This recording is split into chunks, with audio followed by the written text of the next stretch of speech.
bus. It's all American Ubers.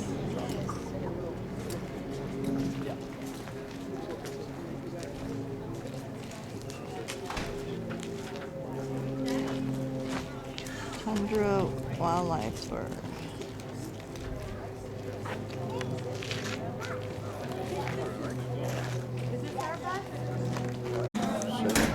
We didn't need that, but we got the better pictures of moose at the other place. I didn't care anyway about it. What's that of? Where's that at? Oh, mountains. Did you take that? Yeah. What's that? You took that in the bus? You took that in the bus? I don't know about Where's that at? You got the moose right there. I thought I got it. I think you did. I'm almost sure I got it. I seen it through the camera, so. Yeah, you got it. I must have been looking at another picture. I don't know where these pictures are. How many pictures did you take? I don't know how many I think. I don't take many. Have to look at it. Did you take some over there? Yeah. Oh, what was I saying?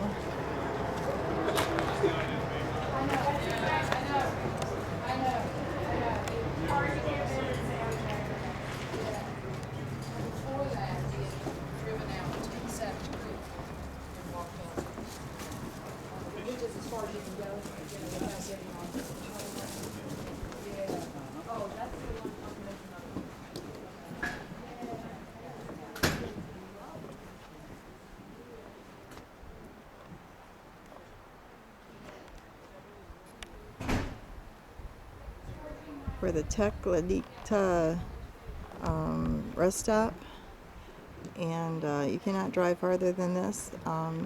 There are bus stations such as here where you can catch a bus.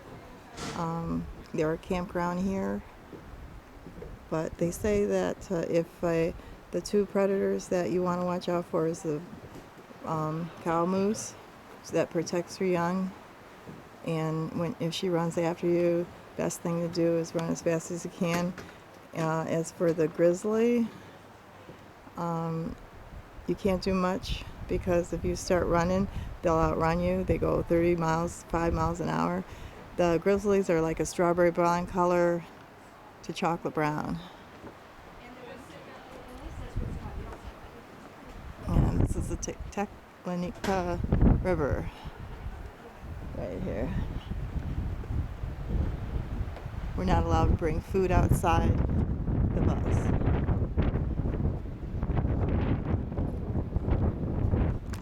Panels that are on the far side of this pavilion.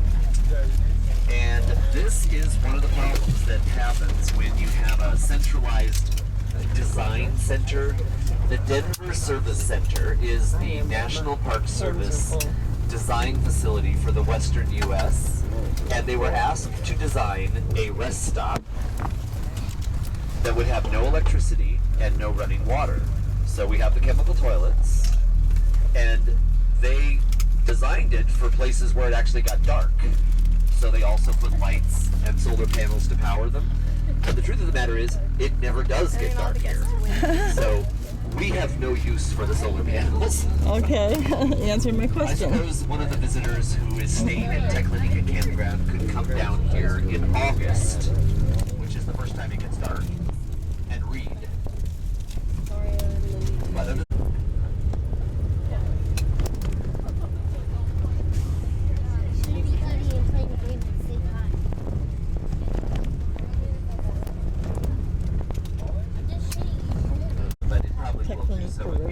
it's a braided river flows. It is a braided river flowing through a broad gravel bar in what a geographer would describe as an underfit river valley. It runs and then it stops, it runs and it stops, some different area. And as we cross over the bridge here, we can use some of the topography to help us understand what is meant by underfit. So as we go across the bridge, if you look up to the left, it's spruce forest on the left-hand side.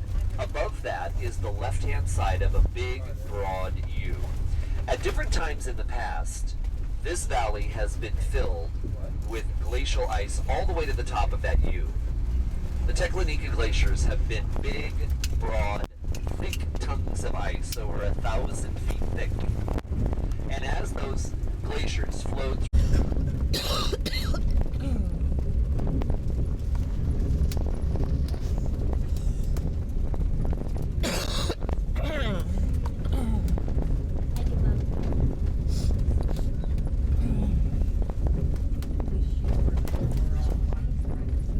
which animals eat the ground squirrels? The red fox, the lynx, the coyote, the wolf, the golden eagle. You know, they're an animal that spends most of the year hibernating. They are hibernating underground in their burrows about 9 months of the year. So, for 9 months of the year, they're more or less safe. For 3 months over the summer, there are a lot of things that want to get them. Here's Igloo Creek. No glaciers flow into Igloo Creek, so it will clear up and become burst at the headwaters.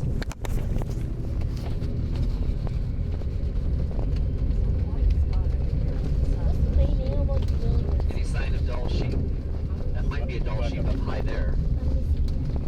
That one white shape on the hillside. Yeah. Right, left, Oh, I see it. Yeah, way up there.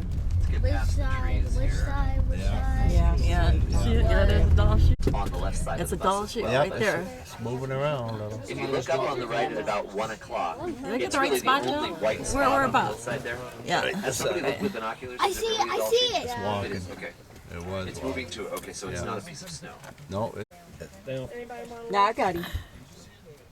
He's still Where is he? it's still there. that rocky ridge looking thing. Dark area just to the left of the green. I think I was looking at the wrong thing. There's a rocky I can thing see it that from comes there. down. I know I can this see on a it, but I point. can't. He's right up above the point. I can see him, but This was it just looks like a piece of snow. I can see There it. may be I gotta other go sheep in somewhere slow to nearby try and that we just catch it. can't see. That's possible. I'm going to suggest we go on. I think we have a very good chance of finding other sheep. Can I see? I think I took a picture of the rock. I can't. It's going. It's going in there, starting to- yeah. Maybe they'll come in the. Too far. Yeah, it's too far. I don't even know if I got it or It's not. gone now. Yeah. Doll sheep. I think I took a picture of the rock. Okay, you can see it real good, y'all. Better than I can. Got better eyes than I can. We don't have sunshades on. 2 years ago now, he was conducting a field camp right here in Igloo Canyon. And he was explaining to the two students that were with him that there's a type of rock here in the canyon that is the right age, 70, where one might reasonably hope to find evidence of a dinosaur.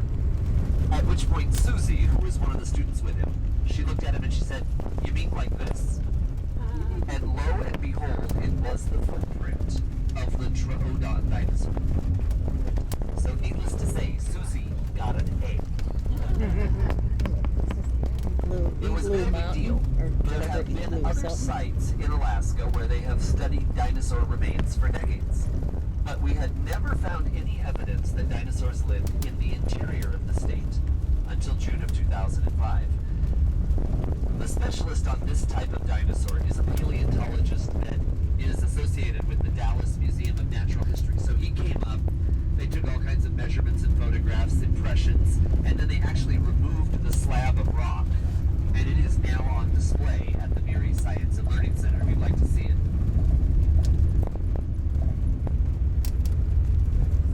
20 pounds, so certainly closer to the chicken in size than the T-Rex. It was a predator, a carnivore, and since that first evidence found in 2005, we now have over 50 known sites where further evidence of dinosaurs have been found, including the prey, which was a vegetarian dinosaur, the hadrosaur. So 70 million years ago, Alaska was where it is today. Winters were dark and cool, not cold like they are now. So these animals were adapted to cool, dark climates. One of the birds that we will certainly test that they built, you see this big ball of sticks at the edge of the road on the right? This bird is in the same family as the raven that we saw earlier, subarctic slopes, than they would be able to do if they were knee or hip-high shrubs.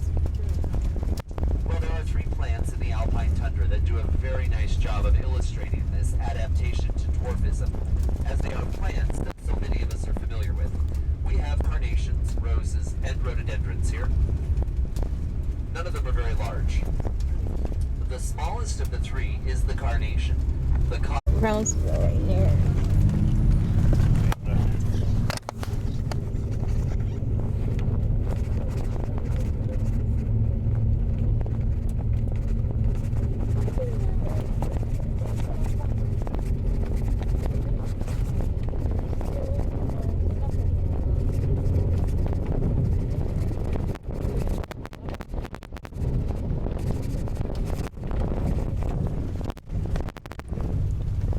I'm recording and I don't know when to turn it off.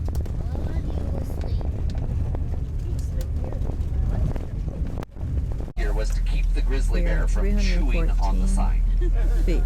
It worked pretty well for about 15 years, but then at some point last bicycles, so he's really been encouraging biking in the park. We'll always be there. That was some kind of scary. These look like pyramids right here. These rocks, mountains.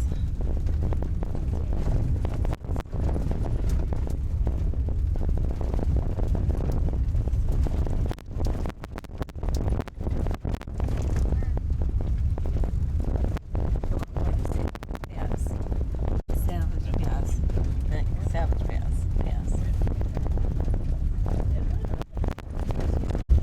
I could picture dinosaurs roaming here Something to a watch long for in time this ago. area would be a golden eagle in flight. Yeah, dinosaurs. Carol McIntyre is the Denali. raptor biologist here in Denali. And Carol's been associated with the park for, so last year we had just about as many snowshoe hare as we do this year. And last summer, Carol documented that of the 75 nests that she knows about near the roadway, 63 of them were occupied by golden eagle pairs. And There's mountain. Your mom has your box. so it is the highest point in North America. Where's your There box? is a peak in South America that is higher. Have you already eaten your Not the box? highest in the field of wildlife biology. The book is entitled The Wolves of Mount McKinley. If you have a particular interest in wolves, you might want to look for Adolf Neri's book. It has remained in print almost continuously since it was first published, and it is available today in paperback. Kinds of rock.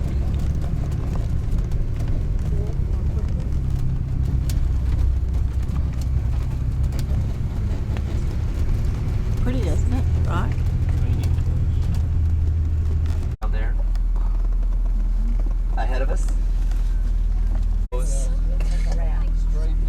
Probably the best way to think of a pika is it's a little tiny Get rock excited over it. rabbit.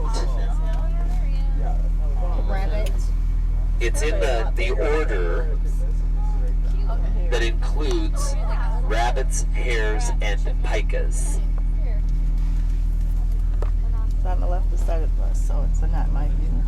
Apparently it's not going to move Everything's again on the left side. for a minute. An area where the surface is completely covered with rust. Notice how I keep pointing things out on the right.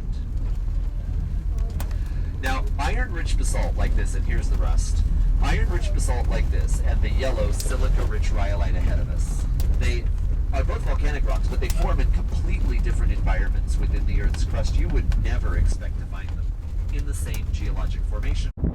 We just passed Fork Mountain, or no, Fork Mountain or something. I forgot. Fork Pass, F-O-R-K, Fork, I guess that's how it's spelled.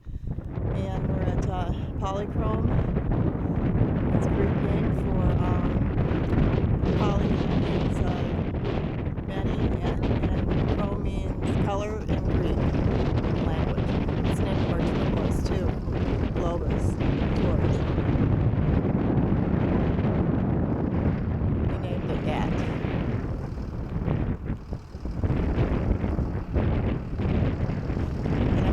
bathroom because I'm going to be quick because there was a bear that chased a visitor here not too long ago, and the person ran, but I guess he was okay, the visitor. So take a look down here. It's a steep. Ooh, I can't get too close, and then I'm on the other side of the bus. It's by the rock, and I'm not looking down the valley as we drive around this narrow, very narrow road. The two buses and then past each other too. Or one's coming from one direction, the other's coming from the other. One direction, the other one's coming the opposite. I have to go to the restroom now, but get out of here and get back on that bus because polar bears or grizzly bears.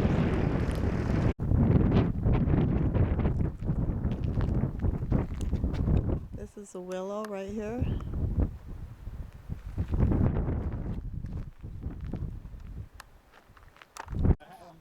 We passed the East Fork River, and this is on the way to Polychrome, and this is where we are now, Polychrome. And there's the willow tree again over there. Beautiful willow tree.